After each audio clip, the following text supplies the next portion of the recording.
അല്ലാഹു വെറുതെ ആക്രമിച്ചതല്ല, വലാകിൻ കാനൂ അൻഫുസഹും യളിമൂൻ, അവർ തെറ്റ് ചെയ്തതുകൊണ്ട് അല്ലാഹു അവരെ ശിക്ഷിച്ചതാണ്. അപ്പോൾ നമ്മൾ മനസ്സിലാക്കേണ്ടത് വമാ അഹ്ലകല്ലാഹു തആല ഉമ്മതൻ ഇല്ലാ ബിദംബിൻ, ഒരു സമൂഹത്തെയും അല്ലാഹു വെറുതെ ശിക്ഷിച്ചിട്ടില്ല, ഇല്ലാ ബിദംബിൻ, അവർ ചെയ്ത ചില തെറ്റുകളാണ് അവരിലേക്ക് നാശം വരാനുള്ള കാരണം.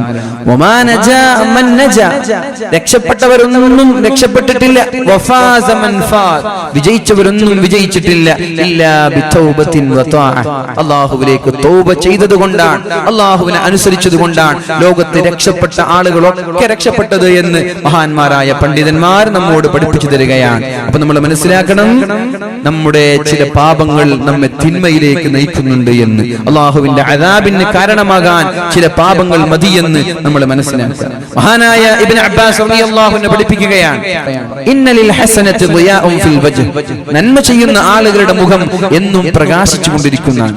അത് നമ്മൾക്ക് ചില പണ്ഡിതന്മാരൊക്കെ കാണുമ്പോൾ വല്ലാതൊരു പ്രകാശമുണ്ടാവും. ഈ അടുത്ത് മഹാനായ യാഫി റളിയല്ലാഹു അൻഹു റിപ്പോർട്ട് ചെയ്യുന്ന ഒരു സംഭവമുണ്ട്. ഒരു സുമുഖനായ ഒരു ചെറുപ്പക്കാരൻ, ആ ചെറുപ്പക്കാരന് എന്നും നല്ല കസ്തൂരിയുടെ സുഗന്ധമാണ്. നമ്മൾ ശ്രദ്ധിക്കേണ്ട വിഷയമാണ്. പ്രത്യേകിച്ചിട്ട് ചെറുപ്പക്കാരൊക്കെ വളരെ നല്ല രീതിയിൽ ശ്രദ്ധിക്കുകയും ഇതൊക്കെ ജീവിതത്തിൽ പകർത്തുകയും ചെയ്യണം. ഇത് അല്ലാഹുവിന്റെ ദൃഷ്ടാന്തമാണ്. ചില ആളുകളിലൂടെ അല്ലാഹു മറ്റു ചില ആളുകൾക്ക് പാഠമായി പഠിപ്പിക്കുകയാണ്. മഹാനായ യാഫി റളിയല്ലാഹു അൻഹു പഠിപ്പിക്കുന്നു, സുമുഖനായ സുന്ദരനായ ഒരു ചെറുപ്പക്കാരൻ എന്നും കസ്തൂരിയുടെ സുഗന്ധവുമായി നടക്കുന്നു. എവിടെ പോയാലും ആ ചെറുപ്പക്കാരന്റെ ശരീരത്തിൽ നിന്ന് മനോഹരമായ കസ്തൂരിയുടെ സുഗന്ധം വരുന്നുണ്ട്. ഒരു ദിവസം അദ്ദേഹത്തോട് ചോദിച്ചു, നിങ്ങൾ എന്തിനാണ് ഇങ്ങനെയും സുഗന്ധം പൂശി നടക്കുന്നത്? ഒരുപാട് ചെലവുണ്ടല്ലോ അല്ലേ? കസ്തൂരിക്കൊക്കെ ഇതിനൊക്കെ എന്താണ് വിലയുള്ളത്? ലക്ഷങ്ങളൊക്കെ വിലമതിക്കുന്ന സുഗന്ധങ്ങളാണല്ലോ, എന്തിനാണ് ഇത്രയും ചെലവഴിച്ച് നിങ്ങൾ നടക്കുന്നത്? എവിടെ നിന്നാണ് നിങ്ങൾക്ക് അതിനുള്ള തുക എന്ന് ചോദിക്കുമ്പോഴാണ് സുമുഖനായ സുന്ദരനായ ചെറുപ്പക്കാരൻ പറഞ്ഞത്, ഇത് എനിക്ക് ഞാൻ സുഗന്ധം ഉപയോഗിച്ചിട്ടുള്ള മണമല്ല, സുഗന്ധമല്ല, ഇത് അല്ലാഹു എനിക്ക് തന്ന സുഗന്ധമാണ്. ഇതിന്റെ പിന്നിൽ ഒരു സംഭവമുണ്ട്. ഒരു ദിവസം ഞാൻ എന്റെ ബാപ്പയുടെ എന്റെ ഉപ്പയുടെ കടയിൽ ഇങ്ങനെ ജോലി ചെയ്യുമ്പോഴാണ്, ഞാൻ വല്ലാത്ത സൗന്ദര്യത്തിന്റെ ഉടമയാണ്, പണ്ടേ എനിക്ക് സൗന്ദര്യമുണ്ട്. അങ്ങനെ ഇരിക്കുമ്പോഴാണ് ഒരു വൃദ്ധയായ പെണ്ണ് എന്റെ ഷോപ്പിലേക്ക്, ഉപ്പയുടെ ഷോപ്പിലേക്ക് കടന്നു വരുന്നത്. എന്നിട്ട് അവൾക്ക് വേണ്ട സാമഗ്രികൾ, അവൾക്ക് വേണ്ട എല്ലാ വസ്തുക്കളും വാങ്ങി വലിയൊരു കെട്ടായി എന്നിട്ട് എന്നോട് പറഞ്ഞു, മോനെ ഇതെനിക്ക് താങ്ങാൻ പറ്റുന്നില്ല, മോനെ എനിക്കിത് കൊണ്ടുപോവാൻ പറ്റുന്നില്ല, നീയൊന്ന് എന്റെ വീട്ടിലേക്ക് കൊണ്ടുവരണേ, എനിക്കിത് ഹെൽപ്പ് ചെയ്തു തരണമെന്ന് പറഞ്ഞുകൊണ്ട് ആ വൃദ്ധയായ സഹോദരി ആ സുമുഖനായ ചെറുപ്പക്കാരനെയും കൂട്ടി ഒരു മനോഹരമായ വീട്ടിലേക്ക് പോവുകയാണ്. വീട്ടിലേക്ക് കയറുമ്പോഴേക്കും സുബ്ഹാനല്ലാഹ്, വളരെ സുന്ദരിയായ ഒരു സുമുഖിയായ പെണ്ണ് ഈ ചെറുപ്പക്കാരനെ കടന്നു പിടിക്കാൻ ശ്രമിച്ചു. ആ ചെറുപ്പക്കാരിയുടെ തന്ത്രമായിരുന്നു ഇത്. എങ്ങനെയെങ്കിലും അവൾ മനസ്സിൽ കൊണ്ട് നടക്കുന്ന ഈ ചെറുപ്പക്കാരനെ കിട്ടണമെന്ന മോഹമുണ്ട്. ആ മോഹം ഈ വൃദ്ധയായ പെണ്ണിലൂടെ വളരെ തന്ത്രപരമായിട്ട് സ്വാധീനിക്കാൻ ശ്രമിക്കുമ്പോൾ അങ്ങനെ വീട്ടിലേക്കെത്തി ഈ പെണ്ണ് ഈ സഹോദരനെ കയറി പിടിക്കാൻ ശ്രമിക്കുകയാണ്. അപ്പോഴാണ് ഈ സഹോദരൻ ഓർത്തുപോയത്, പടച്ചോനെ അല്ലാഹുവേ, ഇന്നല്ലദീന തഖൗ ഇദാ മസ്സഹും ത്വായിഫുൻ മിനശ് ശൈത്വാൻ, നല്ല മുത്തഖീങ്ങൾ, അല്ലാഹുവിനെ പേടി ആളുകൾ, അവർക്ക് പിശാചിന്റെ ചില ദുർബോധനങ്ങൾ വരുമ്പോ, പിശാച് തിന്മകളിലേക്ക് അവരെ നയിക്കുമ്പോ അവർ അല്ലാഹുവിനെ ഓർക്കുന്നവരാണ്. ഇന്നല്ലദീന തഖൗ ഇദാ മസ്സഹും ത്വായിഫുൻ മിനശ് ശൈത്വാനി തദക്കറു, അവർ അല്ലാഹുവിനെ ഉടനെ ഓർക്കും. അതേപോലെ പരിശുദ്ധമായ നോമ്പ് എന്തിനാണ് നിർബന്ധമാക്കിയത്? യാ അയ്യുഹല്ലദീന ആമനൂ കുതിബ അലൈക്കുമുസ് സിയാമു കമാ കുതിബ അലല്ലദീന മിൻ ഖബ്ലികും ലഅല്ലകും തത്തഖൂൻ, നിങ്ങൾ തഖ്വയുള്ളവരാകാനാണ് ഈ നോമ്പ് അല്ലാഹു നിർബന്ധമാക്കിയത്. കൊളസ്ട്രോൾ കുറക്കാനല്ല, വയറ് കുറക്കാനല്ല, പെണ്ണെ സ്ലിം ബ്യൂട്ടിക്ക് വേണ്ടിയല്ല, ഒരു ഡേറ്റിംഗിനുള്ള എളുപ്പ വഴിയല്ല. നോമ്പ് അല്ലാഹു നിർബന്ധമാക്കി തന്നത് ലഅല്ലകും തത്തഖൂൻ, ഈ നോമ്പ് കഴിയുമ്പോഴേക്കും നിങ്ങൾ മുത്തഖീങ്ങളായി മാറണം, തഖ്വയുള്ള ആളുകളായി മാറണം. അതിനാവട്ടെ നമ്മുടെ പ്രയത്നങ്ങൾ. ഏതായാലും ഏതായാലും അങ്ങനെ തഖ്വയുള്ള ആളായി മാറിയാൽ പിശാച് ശരീരത്തിലേക്ക് കടന്നുവന്ന് തോന്നിവാസങ്ങൾ പറഞ്ഞു തരുമ്പോഴേക്കും അല്ലാഹുവിനെ ഓർക്കുകയും അവർക്ക് അതിൽ നിന്ന് മാറാനുള്ള അവസരം ഉണ്ടാവുകയും ചെയ്യും. അങ്ങനെ ഈ ചെറുപ്പക്കാരനെ കടന്നു പിടിക്കാൻ വേണ്ടി ഈ പെണ്ണ് ഓടി വന്നപ്പോഴേക്കും പെണ്ണിനോട് പറഞ്ഞു, എനിക്കൊന്ന് ബാത്റൂമിൽ പോകണം, ഒന്ന് കുളിച്ച് ഫ്രഷായി ഞാൻ വരട്ടെ. ഭടന്മാരുടെ കൂടെ പരിചാരകരുടെ കൂടെ നല്ലൊരു പ്രൊട്ടക്ഷനിൽ ഈ ചെറുപ്പക്കാരന് ബാത്റൂമിലേക്ക് പറഞ്ഞേക്കുകയാണ്. ബാത്റൂമിൽ ചെന്ന ഉടനെ അദ്ദേഹം മലവും കാഷ്ടങ്ങളും പൊറുക്കിയെടുത്തുകൊണ്ട് അദ്ദേഹത്തിന്റെ ശരീരത്തിൽ തുരുതുരാ തേച്ചു വരികയാണ്. അദ്ദേഹം മലം പൊറുക്കിയെടുത്തിട്ട് അദ്ദേഹത്തിന്റെ വസ്ത്രങ്ങളിൽ അദ്ദേഹത്തിന്റെ ശരീരങ്ങളിൽ തുരുതുരാ പുരട്ടി വന്നു. ദുർഗന്ധം വമിക്കുന്ന ആ ഒരു ശരീരവുമായി പെണ്ണിന്റെ മുമ്പിലേക്ക് വരുമ്പോ പെണ്ണിന് ആ സഹോദരനോട് അറപ്പ് തോന്നി, ആ സഹോദരനോട് വെറുപ്പ് തോന്നി. വിടടാ, ഇവനെ ഓടിച്ചു വിടടാ എന്ന് പറഞ്ഞുകൊണ്ട് പരിചാരകന്മാരോട് ആട്ടിയിറക്കാൻ പറഞ്ഞു. ഈ വ്യഭിചരിക്കാൻ വേണ്ടി, വ്യഭിചാര താല്പര്യത്തിന് വേണ്ടി കൊണ്ടുവന്ന ചെറുപ്പക്കാരൻ തന്റെ ശരീരത്തിലേക്ക് കാഷ്ടം ആകെ തേച്ചു വന്നപ്പോൾ പെണ്ണവിടെ പറഞ്ഞേക്കുകയും എന്നിട്ട് വീട്ടിലേക്ക് പോകുന്ന വഴിയിൽ ആരും കാണുന്നില്ല എന്ന് ശ്രദ്ധിച്ചപ്പോഴാണ് ആ സഹോദരൻ ഒരു അരുവിയുടെ അടുത്തേക്ക് പോകുന്നത്. എന്നിട്ട് വസ്ത്രം മലക്കി, വസ്ത്രം വൃത്തിയാക്കി, ശരീരം കുളിച്ചു വൃത്തിയാക്കി വീട്ടിലേക്ക് പോകുമ്പോ സുബ്ഹാനല്ലാഹ്, അയാളുടെ ശരീരത്തിൽ നിന്ന് കസ്തൂരിയുടെ സുഗന്ധം വരികയാണ്. ഇത് അല്ലാഹു കൊടുക്കുന്ന ചില ദൃഷ്ടാന്തങ്ങളാണ്.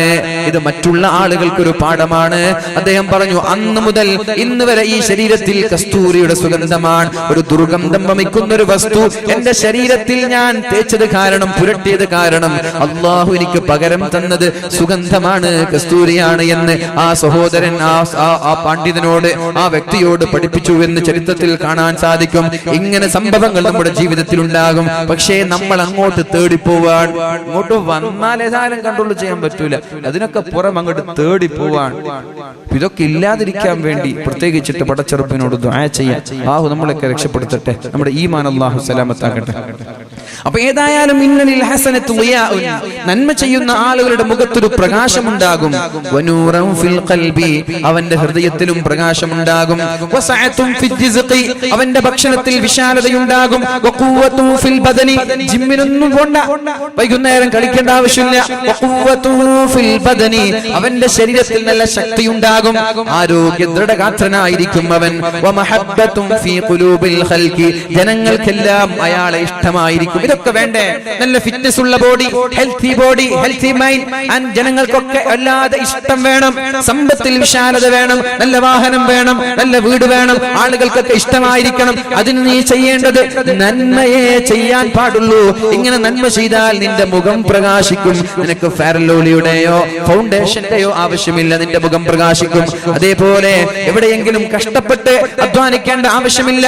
നിനക്ക് വേണ്ടുന്നത് അല്ലാഹു സദാ സമയത്ത് തരുമെന്നും മഹാനായ ഇബ്നു അബ്ബാസ് റളിയല്ലാഹു അൻഹു നമ്മോട് പഠിപ്പിക്കുകയാണ്. ഇനി ഒരാൾ തെറ്റ് ചെയ്താലോ, ഇനി ഒരാൾ പാപം ചെയ്യുന്ന ആളാണെങ്കിലോ, നിരന്തരമായി കണ്ണ് സൂക്ഷിക്കാതെ ഫോൺ വീഡിയോകളുടെ അഡിക്റ്റ് ആകുന്ന ആളുകൾ അവരുടെ മുഖം കാണുമ്പോൾ തന്നെ കരുവാളിച്ചതുപോലെ സദാസമയം വ്യഭിചാരം കാണുന്നവർ, വ്യഭിചാരം ചെയ്യുന്നവർ, വ്യഭിചാരത്തിന്റെ താല്പര്യങ്ങളുള്ള കഥകൾ മെനയുന്നവർ, ഇവരെ കുറിച്ചാണ് പറയുന്നത്.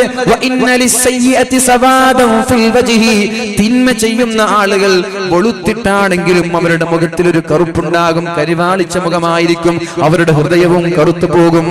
അതേപോലെ ശരീരമാകെ ക്ഷീണിച്ചു പോകും, അവർക്ക് ഭക്ഷണം കിട്ടൂല. ഒരുപാട് സമ്പത്തുണ്ടാകും, എന്നാൽ നല്ല രീതിയിൽ ഭക്ഷണം കഴിക്കാൻ പറ്റൂല, എന്തൊക്കെയോ അസുഖങ്ങൾ ഉണ്ടാകും. അതുകൊണ്ട് വളരെ ടേസ്റ്റുള്ള ഭക്ഷണങ്ങൾ വരെ മാറി നിൽക്കേണ്ടി വരും അവർക്കൊക്കെ. വവഹിനൻ ഫിൽ ബദനി വനഖ്സൻ ഫിൽ ജിസ്ഖി വബുഗ്ളൻ ഫീ ഖുലൂബിൽ ഖൽഖി, ജനങ്ങൾക്കെല്ലാം അവരെ വെറുപ്പായിരിക്കുമെന്ന് മഹാനായ ഇബ്നു അബ്ബാസ് റളിയല്ലാഹു അൻഹു നമ്മോട് പഠിപ്പിക്കുകയാണ്. അതേപോലെ മുജാഹിദ് റഹിമഹുല്ലാഹ് അദ്ദേഹം പറയുന്നുണ്ട്, ഇന്നൽ ബഹായിമ, ലോകത്തുള്ള സകലമാന മൃഗങ്ങളും ലതൽഅനു ബനി ആദം, ആദം സന്തതികളെ ശപിച്ചുകൊണ്ടേയിരിക്കുമെന്ന്.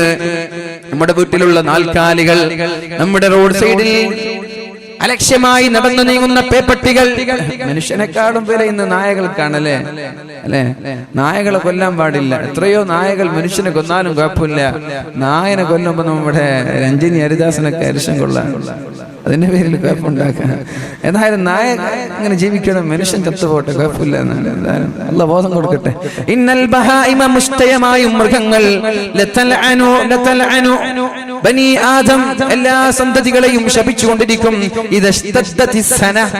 അവർക്ക് ക്ഷാമമുണ്ടായാൽ, മഴ വരാതെ വെള്ളമില്ലാതെ ഈ കാണുന്ന പുൽക്കൊടികളൊക്കെ ഉണങ്ങിപ്പോയി, മൃഗങ്ങൾക്ക് ഭക്ഷണം കഴിക്കാൻ ഭക്ഷണം ലഭിക്കാതെ കുടിക്കാൻ വെള്ളമില്ലാതെ വന്നാൽ കടലിലും കരയിലുമുള്ള സകലമാന ജന്തുക്കളും മനുഷ്യരെയാണ് ശപിക്കുന്നത്.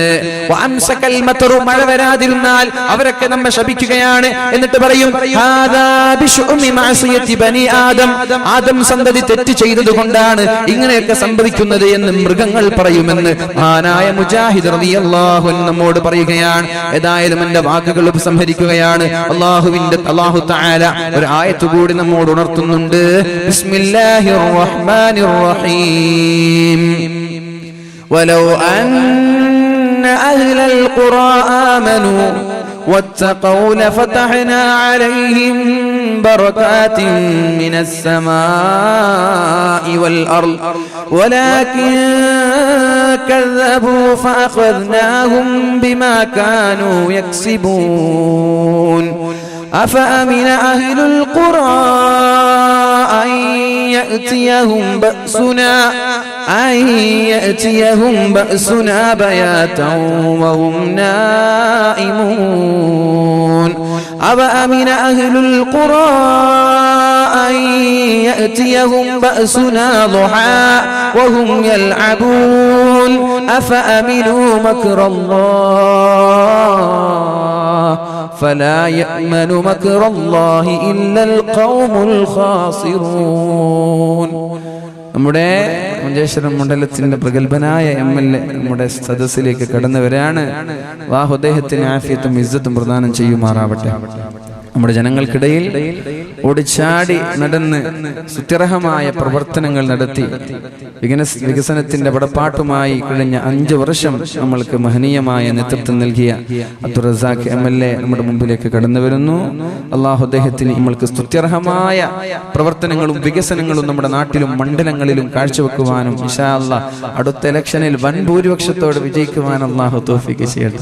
89,000 ആട്ടെ അല്ലേ? ഇൻഷാ അല്ലാഹ് അല്ലാഹു തൗഫീഖ് ചെയ്യട്ടെ. അപ്പോൾ ഞാൻ എൻ്റെ വാക്കുകൾ ഉപസംഹരിക്കുന്നു. ഈ ഒരു ആയത്തിന്റെ അർത്ഥം കൂടി സൂചിപ്പിച്ച് ഞാൻ നിർത്തുകയാണ് ഇൻഷാ അല്ലാഹ്.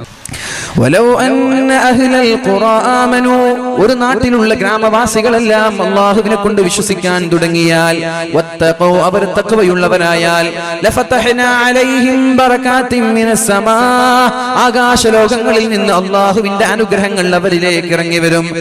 എന്താണ് ചെയ്യേണ്ടത്? നമ്മളൊക്കെ നന്മ ചെയ്യാൻ തുടങ്ങിയാൽ നമ്മൾക്ക് പ്രയാസമില്ലാതെ, റിസ്ക് ഇല്ലാതെ, വിഷമമില്ലാതെ അല്ലാഹുവിന്റെ സൗകര്യങ്ങൾ ഒന്നിന് പിറകെ ഒന്നായി അല്ലാഹു പറഞ്ഞേക്കുമെന്നാണ്. അതിനൊരൊറ്റ ഡിമാൻഡ് ഉള്ളൂ, നമ്മളൊക്കെ നന്മ ചെയ്യുക. അല്ലാഹു നമ്മളൊക്കെ മുത്തഖീങ്ങളിൽ പെടുത്തട്ടെ. വലൗ അന്ന അഹ്ലൽ ഖുറാ ആമനൂ, ഒരു ഗ്രാമവാസികൾ അല്ലാഹുവിനെ കൊണ്ട് വിശ്വസിച്ചാൽ, വത്നാ അലൈഹിം ബറകാത്തിൻ മിനസ് സമാ, ആകാശലോകങ്ങളിലുള്ള സുഖങ്ങൾ അല്ലാഹു അയാൾക്ക് അയച്ചു കൊടുക്കും. വൽ അർളി, ഭൂമിയിലും ബറക്കത്തുണ്ടാകും. വലാകിൻ കദ്ദബൂ, എന്തേ ഇതുണ്ടാവാത്തത്? ആളുകൾ അല്ലാഹുവിനെ കളവാക്കാൻ തുടങ്ങി. ഫഅഖദ്നാഹും ബിമാ കാനൂ യക്സിബൂൻ, അവരുടെ പ്രവർത്തനങ്ങൾ കാരണം അല്ലാഹു അവരെ ശിക്ഷിക്കാൻ തുടങ്ങി. മഴ നീളാൻ തുടങ്ങി. മഴ വന്നിട്ടും ചൂടില്ല, ശക്തമായ ചൂടാണ്. മഴ വന്നിട്ടും തണുപ്പ് ലഭിക്കുന്നില്ല, വെള്ളം ലഭിക്കുന്നില്ല. അല്ലാഹുവിനെ വിശ്വസിക്കാതെ അല്ലാഹുവിൽ അവിശ്വസിക്കുന്നത് കൊണ്ടാണ്. അഫഅമിന അഹ്ലുൽ ഖുറാ, ഗ്രാമവാസികളെ നിങ്ങൾ നിർഭയരാകുന്നുണ്ടോ? അയ്യഅതിയഹും ബഅസുനാ, അല്ലാഹുവിന്റെ കോപം നിങ്ങളിലേക്ക് നിങ്ങളെല്ലാം ഉറങ്ങിക്കിടക്ക വരുന്നില്ലെന്ന് നിങ്ങൾ കരുതുന്നുണ്ടോ? ഈ പവിത്രമായ കാസർഗോഡിന്റെ ഭൂമികയിൽ, ഈ മഞ്ചേശ്വരം എന്ന മണ്ഡലത്ത് താമസിക്കുന്ന നമ്മളിലേക്ക് പടച്ച റബ്ബിന്റെ പരീക്ഷണങ്ങൾ വരില്ല എന്ന് നിങ്ങൾ ഉറപ്പിക്കുകയാണോ? തിന്മകളിൽ നിരന്തരമായി വാദുകൾ കൊണ്ടോ ക്ലാസുകൾ കൊണ്ടോ മാറ്റമില്ലാതെ നിവാസികളായി നമ്മുടെ ചെറുപ്പക്കാരൻ മാറിപ്പോയാൽ, നമ്മുടെ നാട്ടുകാർ മാറിപ്പോയാൽ, അല്ലാഹു നമ്മൾ ഉറങ്ങിക്കൊണ്ടിരിക്കെ അവന്റെ ഭീമാകാരമായ ഭയാനകമായ തിന്മകൾ കൊണ്ട്, പരീക്ഷണങ്ങൾ കൊണ്ട്, ശിക്ഷകൾ കൊണ്ട് നമ്മെ നശിപ്പിക്കുമെന്നൊരു താക്കീത് ഖുർആൻ നൽകുകയാണ്. അവഅമിന അഹ്ലുൽ ഖുറാ, ഗ്രാമവാസികളെ നിങ്ങൾ പേടിക്കുന്നില്ലേ? നിങ്ങൾക്ക് അല്ലാഹുവിനെ ഭയമില്ലേ? നിങ്ങളൊക്കെ രാവിലെ പ്രഭാതങ്ങളിൽ ക്രിക്കറ്റ് ക്രിക്കറ്റും ഫുട്ബോളും കളിച്ചുകൊണ്ടിരിക്കുമ്പോ, മൊബൈൽ ഫോണുകളിലും സ്മാർട്ട് ഫോണുകളിലും മിനിമിലിറ്റി കളിച്ചുകൊണ്ടിരിക്കുമ്പോ അല്ലാഹുവിന്റെ ശിക്ഷ നിങ്ങളിലേക്ക് വരില്ല എന്ന് നിങ്ങൾക്ക് തോന്നുന്നുണ്ടോ? അല്ലാഹുവിന്റെ ശിക്ഷ വരില്ല എന്ന് ഉറപ്പിക്കുന്നവർ, അല്ലാഹുവിന്റെ ശിക്ഷയെ പേടിക്കാത്ത ആളുകൾ, ലാ യഅ്മനു മക്റല്ലാഹി ഇല്ലൽ ഖൗമുൽ ഖാസിറൂൻ, പരാജയപ്പെട്ടു പോയ ആളുകളെ അല്ലാഹുവിനെ പേടിക്കാത്തതുള്ളൂ, അല്ലാഹുവിന്റെ അദാബിനെ പേടിക്കാത്തതുള്ളൂ. ആ അദാബിനെ പേടിയില്ലാത്തത് കൊണ്ടാണ് നമ്മുടെ തലയുടെ മുടികളൊക്കെ വികൃതമാവുന്നത്, നമ്മുടെ വേഷവിധാനങ്ങൾ വികൃതമാവുന്നത്. നിരന്തരമായിട്ട് അവയർനെസ്സും ക്ലാസുകളും കിട്ടിയിട്ടും കഞ്ചാവിൽ നിന്നും മയക്കുമരുന്നിൽ നിന്നും നമ്മൾ ഉണരാത്തത് തോന്നിവാസങ്ങളിൽ നിന്ന്. അല്ലാഹു നമ്മൾക്ക് ബോധം നൽകട്ടെ. അപ്പൊ അല്ലാഹുവിനെ പേടിക്കുന്ന ആളുകൾക്ക് അല്ലാഹുവിന്റെ സുഖങ്ങളും സൗകര്യങ്ങളും അല്ലാഹു നൽകുമെന്ന ആ ഒരു സന്ദേശം നിങ്ങളിലേക്ക് കൈമാറി ഞാൻ എന്റെ വാക്കുകൾ ഉപസംഹരിക്കുന്നു. അല്ലാഹു നമ്മുടെ ക്ലാസുകൾ സ്വീകരിക്കട്ടെ, വാളുകൾ സ്വീകരിക്കട്ടെ.